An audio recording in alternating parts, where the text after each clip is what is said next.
Fala galera do primeiro ano, tudo bem? Gravando mais uma videoaula para vocês aqui com muito carinho, professor Adriano, ok? Galera, nós estamos hoje no capítulo de Propriedades Periódicas 1, que vai da página 450 até a página 457, aula 10, beleza? Pessoal, mas antes nós temos que corrigir as atividades do capítulo de classificação periódica. Então, ó, como é que acontece, pessoal? Vamos lá corrigir a primeira atividade. Ó.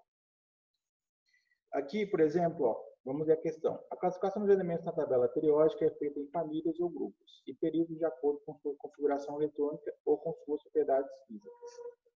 Os elementos x e y e z têm as seguintes configurações eletrônicas em suas camadas de valência. Ó. Passou aqui a configuração de x, y e z. Se você observar, querido, ó, sempre eu vou ter aqui a quantidade de elétrons. Ó. A quantidade de elétrons na camada de valência de X é, no caso, 5. Na de Y é, no caso, 7. E na de Z é, no caso, 2. Que informação eu consigo obter com isso? Ó? X tem 5 elétrons, é da família 15. Y tem 7 elétrons, da família 7 ou 17. 7A ou 17. E Z tem 2 elétrons, ele é, no caso, a família 2A ou 2. Ok? Então, nós já localizamos aqui a coluna que eles estão localizados, certo? Agora, falta localizar o que, galera? Localizar o nível, ou o período aqui que ele está localizado. Como é que eu vou olhar isso? Ó? Aqui eu estou no terceiro, gastei 3 camadas, então eu tenho no terceiro período. Logo, eu sou quem? Eu sou o fósforo.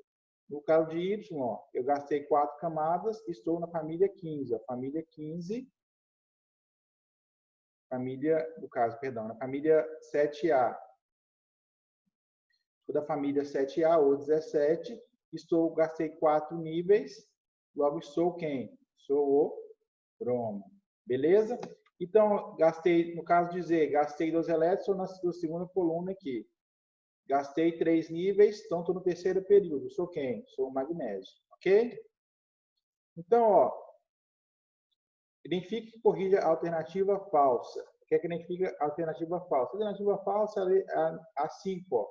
Os 3 elementos pertencem ao mesmo grupo da tabela periódica. Mesmo grupo da tabela periódica, sim ou não? Ó. Um pertence ao 15, o outro pertence ao 17 ou 7A, o outro pertence ao 2A ou 2. Então, todos são de famílias diferentes. Considerando-se as propriedades dos elementos químicos da tabela periódica, é incorreto afirmar, ó, a maioria dos elementos químicos é constituída por não metais? Não, pessoal. A maioria é metal. Lembra lá a tabela periódica? Beleza. Então, ó, questão 3. As informações encontradas por meio da distribuição eletrônica e da tabela periódica permitem-nos informar características sobre os átomos de qualquer elemento químico. A respeito da classificação e distribuição dos elementos identificando quais apresentam informações incorretas, corrigindo-as. Então, ó, ele passou vários elementos aqui e que a gente corrige. Quais são as erradas? Já vou logo nas erradas. É a questão 3 e a questão 5. Ó. A questão 3 está errada. Vamos observar a 3 aqui. Quantos elétrons eu tenho aqui na última camada? Ó? 2 e 4. 2 e 4. Logo, então, em um total 6. Ó. Quem tem 6 elétrons está na coluna 16. Estou na coluna 16, em qual período? Em qual período eu estou? Ó? Eu gastei 3 níveis. Ó. 1, 2, 3 níveis eu gastei. Vem aqui, 1, 2, 3 períodos. Estou no terceiro período, estou na família 16. Eu sou quem? 16, eu sou, no caso aqui, o enxofre. Só corrigir isso aqui que está errado.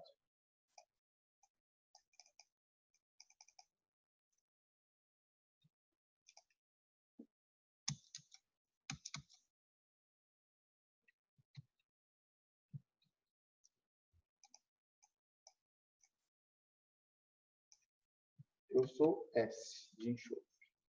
Ok?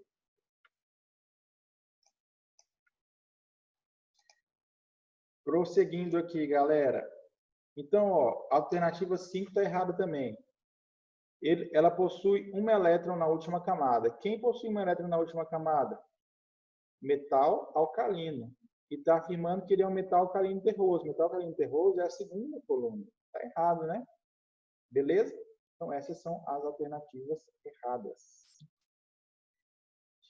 Pessoal, um elemento químico de distribuição eletrônica é a seguinte. Essa está representada em diversos utensílios domésticos. Sobre esse elemento químico são feitas as afirmações a seguir. Ó. Então, vamos ver quem que é? Então, ó, última camada. 3s2, 3p1, certo? Quantos elétrons eu tenho na última camada? 3 elétrons na última camada. 3 elétrons na última camada, então eu estou na família 13. Então, estou nessa coluna aqui, ó. Agora, quantos níveis eu gastei, ó? 1, 2, 3 níveis. Estou da família 13, porém eu sou do nível ou da linha 3, ó. Já localizei quem é. É o alumínio, certo? Então, ó, quais são as alternativas erradas? As alternativas erradas são 2, a classificação como um ametal, alumínio é um metalóide ou um metal, tá? Considerado. Alumínio, ele é um metal. Na moderna e na classificação antiga era um metalóide, mas enfim. Considere ele como metal, tá? Ele é um metal. E aqui, como ele é metal, ele vai fazer ligação metálica ou ligação iônica? Ligação metálica, certo? Combinado com outro metal, ele vai fazer ligação metálica. Então, aqui, ó, resposta errada são essas 2 e 3 aqui. Beleza? Prosseguindo, galera. Tranquilo? Vocês estão aí? Estão comigo?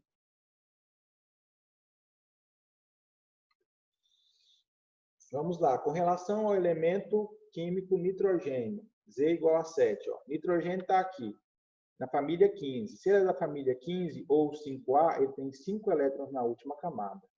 Ele tem 5 elétrons na última camada. E qual período que ele está? Primeiro, segundo período, segunda linha, certo?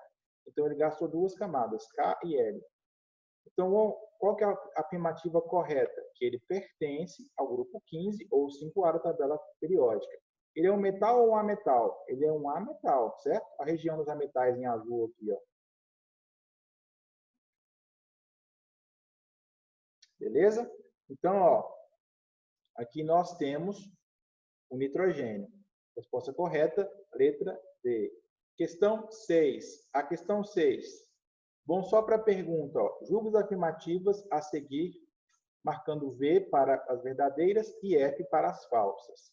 Ó, dados dos números atômicos, silício e germânio, 32. Os símbolos químicos do silício e germânio são, respectivamente, Si e Ga. Ó, Si está onde? Ó? O símbolo dele é Si, tá correto. Mas e o germânio? O germânio é esse carinha aqui, ó. 32. O símbolo dele é Ge, tá errado, tá? Alguns elementos que constam na tabela periódica recebem o nome de gases nobres porque são abundantes na atmosfera. Negativo. Gases nobres estão sempre em baixa concentração, certo? 1% apenas, bem pouquinho, né? Então, ó, o silício e o germânio são usados na fabricação de chips porque pertencem ao mesmo período. Ó. O silício está aqui, o germânio está aqui. Um é do segundo período, do terceiro período ou terceira linha, e o outro é da quarta linha ou do quarto período. Então, ó, são de períodos diferentes. O que é igual para eles? Eles possuem o mesmo grupo ou família, certo? Mesmo grupo ou família. Então, está errado. E a última alternativa está corretíssima. Beleza, galera? Então, essa foi a correção das 6 atividades. Ficou alguma dúvida? Mande lá para mim, ok? Vamos lá para o capítulo de hoje. Ó. O capítulo de hoje é Propriedades Periódicas 1. Estamos na página 450. Só vou aumentar aqui para vocês para deixar mais visível. Visualizar.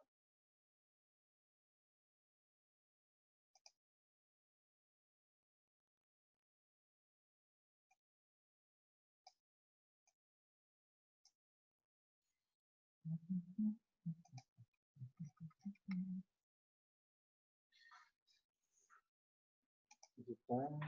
Modo de leitura.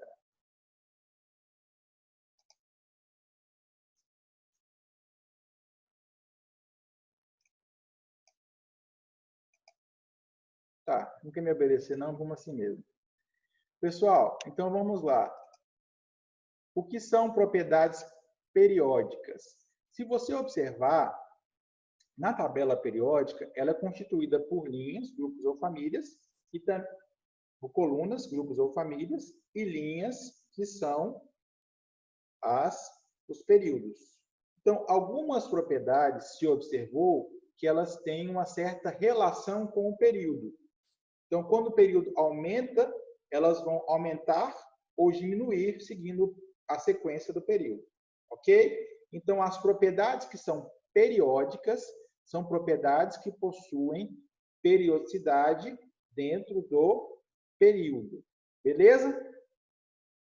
Galera, só que para falar de propriedades periódicas, é muito importante falar a respeito da tabela periódica, ok? Então, outra forma de falar sobre propriedades periódicas é pensá-las dentro da tabela periódica. Propriedades periódicas são aquelas que seguem uma lógica dentro da tabela periódica, ok? Uma forma mais abrangente de tratar o tema. Olha só aqui, ó, vou mostrar primeiro quais são as propriedades aperiódicas, ou seja, que não seguem uma lógica dentro da tabela periódica. Quais são elas? Massa atômica, ela é uma propriedade o quê? Aperiódica. Calor específico é uma propriedade aperiódica. Beleza? O que seriam propriedades periódicas? Ó, olha só aqui, ó. Lembra que eu falei do período? Ó? Então, ó, estou caminhando no período. Certa propriedade. Estou caminhando no período. Estou aumentando. Estou caminhando no período. Estou aumentando. Estou caminhando no período. Você percebe que tem uma sequência de retas? Ó, sequência de reta aqui, sequência de reta aqui, sequência de reta aqui, sequência de reta aqui, sequência de reta aqui, sequência de reta aqui. Então, ó, eu tenho uma relação com o período. Então, as propriedades periódicas, o valor da propriedade, ele tem uma certa lógica dentro da tabela periódica. Ele aumenta com uma certa tendência acompanhando o número atômico, ok? Número atômico e outros fatores na tabela periódica. Beleza, galera? Então, uma forma, mais uma vez, forma de lembrar, propriedades periódicas têm uma lógica dentro da tabela periódica. Beleza? Então, ó, primeiro tipo de propriedade que é considerada periódica, o raio atômico. O que é o raio atômico? O raio atômico é o tamanho do átomo. Como assim, professor? Na natureza, eu vou ter átomos com muitos elétrons e poucos elétrons. Então, vou ter átomos que são pequenininhos e átomos que são volumosos. Átomos pequenininhos e átomos volumosos. Uma forma de medir o tamanho do átomo, como a gente vê aqui na figura, ó, na figura do cantinho, é através do raio atômico, que é essa distância que vai do centro do núcleo até o final, na última camada lá do átomo, certo? Essa é uma medida chamada de raio atômico. É a distância do núcleo até o último nível lá da última camada. Beleza? Pessoal, e o que nos interessa a esse respeito? Ó? É a forma ou a lógica que essa propriedade segue na tabela periódica. Como assim? Ó? Vamos observar o raio atômico na tabela periódica. Ó. Então, à medida que eu vou descendo nos períodos, estou indo do primeiro para o segundo, para o terceiro, para o quarto, para o quinto, para o sexto e para o sétimo período. Você percebe que eu estou aumentando o número de camadas? Ó, K, L, M, N, O, P e Q. Então, quando eu vou descendo no período, ó, eu estou aumentando o volume do átomo e, consequentemente, ó, eu estou aumentando o raio atômico.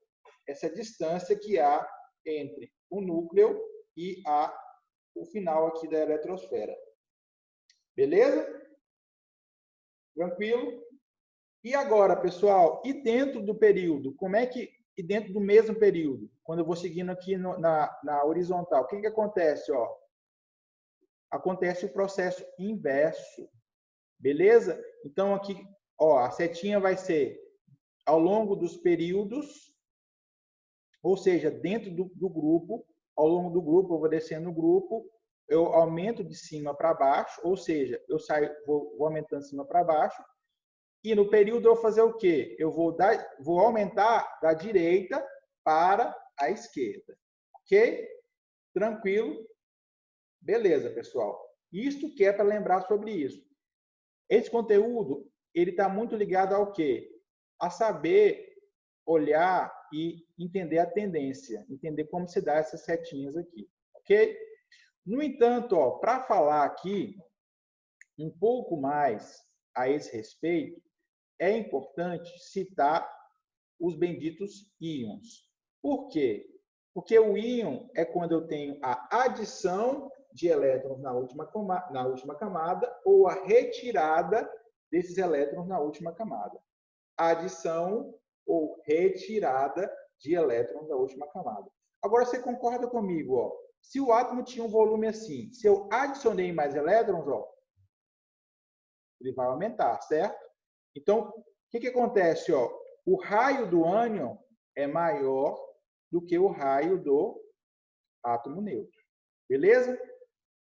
Agora, vamos pensar o seguinte. Ó, o átomo tinha uma certa quantidade de elétrons. Aí, ó, ele cedeu o elétron. O que vai acontecer? Ó? Ele vai reduzir, certo? Então, o volume dele reduziu e o quê? O raio do cátion vai ser menor do que o raio do átomo neutro. Beleza? Só lembrando dessas regrinhas aqui, você vai perceber essa relação de raios. Ok, galera? Beleza, então, raio atômico é muito importante para nós entendermos as outras propriedades. Ele é o nosso início de conversa aqui, certo? Galera, agora vamos falar um pouquinho sobre a energia de ionização. Então, o que é energia de ionização? Energia de ionização é a energia necessária que eu tenho que dar para o átomo para ele me entregar de volta um elétron. Oi, professor. Fala de uma outra forma. É a energia necessária para roubar um elétron do átomo, para tirar, para sacar. Certo? Então, aqui, galera, ó, eu tenho aqui um átomo X no estado gasoso. Certo? Isolado no estado gasoso. Isso tem que ser assim, tá? O átomo tem que estar isolado no estado gasoso. Eu vou dar energia e vou obter o cátion positivo, que é a liberação de um elétron. Beleza? Agora, galera, eu pergunto a vocês, é igual para todo átomo? Não. Uns vão dar com maior facilidade, outros não vão dar com maior facilidade, certo? Então, um vai ter que gastar mais energia e outros vão ter que gastar menos energia. Então, como é que eu decido isso a partir da tabela periódica? Vamos entender a lógica. Pensa comigo, ó. Se eu tenho um elétron muito distante do núcleo, vai ser fácil ou vai ser difícil arrancá-lo? Olha aí para eu vou fazer um gracinho de no vídeo, que ajuda a explicar. Muito fácil ou muito difícil? Ó, quando eu estou muito próximo, esse elétron está muito atraído pelo núcleo, certo? Então, quando eu estou distante, ó, eu tenho essa dificuldade, eu tenho essa facilidade de arrancar, porque ó, a atração do elétron por seu núcleo fica menos fácil, porque tem a distância entre elas aqui, certo? Então, concorda comigo que quanto maior for o átomo, maior será o seu raio. E quanto maior o raio, menor vai ser a energia necessária, porque mais distante esse elétron vai estar. Então, ó, energia de ionização é o inverso do raio atômico. Quanto maior for o raio atômico, menor vai ser a energia de ionização. Ó. Então, a setinha para raio atômico era descendo e da direita para a esquerda, certo? Agora vai ser o quê? Na família subindo e no período da esquerda para a direita. Beleza? Ok, galera. Então, ó, cada elemento aqui vai ter uma energia de ionização. O que está representando aqui são os valores diferentes. Uma coisa importante de citar, que eu tenho que frisar muito forte para vocês, é que sempre ó, eu vou poder arrancar um elétron a mais de um elemento, certo?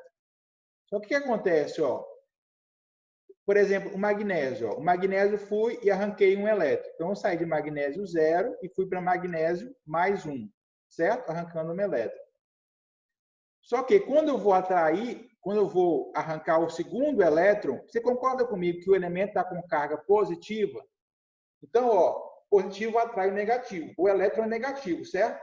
Então, como o elemento está positivo, vai ser mais difícil para eu arrancar esse elétron de lá. Mais difícil para eu arrancar esse elétron de lá. Então, ó, a primeira ionização, ela sempre possui um valor muito menor do que a segunda. Ó. A segunda já dá um salto. Ó. Eu tinha 738, agora eu vou ter o quê? 1450. Deu, ó, um salto aí, bem grande. Quase que dobrou, né? Então, os valores sempre aumentam. Ó. Da primeira vai ser menor do que a segunda, que vai ser menor do que a terceira, e assim por diante, até eu arrancar a quantidade de átomos lá. Galera, como a gente observa, esse capítulo é bem curtinho, foi bem tranquilo. Façam praticando, tá? Enviem lá nas recomendações como a aula passada. Qualquer dúvida, estou à disposição de vocês. E é isso. Forte abraço e fiquem com Deus.